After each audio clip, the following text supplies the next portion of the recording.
La nouvelle Renault Clio bénéficie de lignes plus sensuelles et dynamiques que sa devancière. Elle s'inspire du prototype Désir qui privilégie les rondeurs.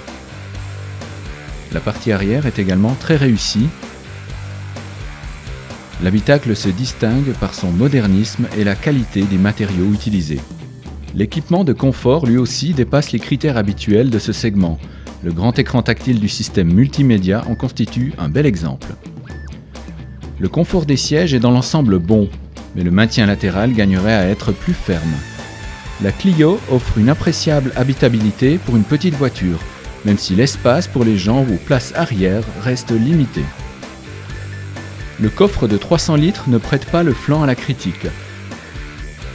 Quand les dossiers arrière sont repliés, le seuil qui le traverse ne facilite toutefois pas le chargement d'objets volumineux. Les clients souhaitant davantage de volume peuvent se rabattre sur le break Clio Grand Tour. Lors des marches arrière, le conducteur est gêné par un champ visuel assez étroit. Le petit moteur à 3 cylindres de 900 cm3 est surprenant. Il monte allègrement en régime et offre de bonnes performances. C'est à pleine charge que ses limites apparaissent. La boîte de vitesse est correctement étagée et munie d'une commande douce, mais les débattements du levier sont excessifs. Le mode Eco permet de maintenir des consommations basses. À l'instar de sa devancière, la nouvelle Clio affiche un comportement irréprochable.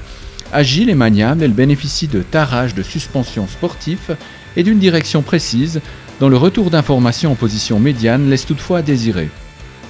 Nous avons été gênés par les reflets des instruments et de la console médiane, ce qui rend les indications peu lisibles. Au test de freinage, la Clio a été créditée de 36 mètres, ce qui est un très bon résultat. La nouvelle Clio dynamique débute à 21 500 francs suisses. Conclusion, la nouvelle Renault Clio est moderne et esthétiquement réussie. Son moteur 3 cylindres est surprenant et son comportement est agile. Parmi les points négatifs, il convient de relever le retour d'information de la direction en position médiane, les reflets sur le tableau de bord et le manque de visibilité arrière.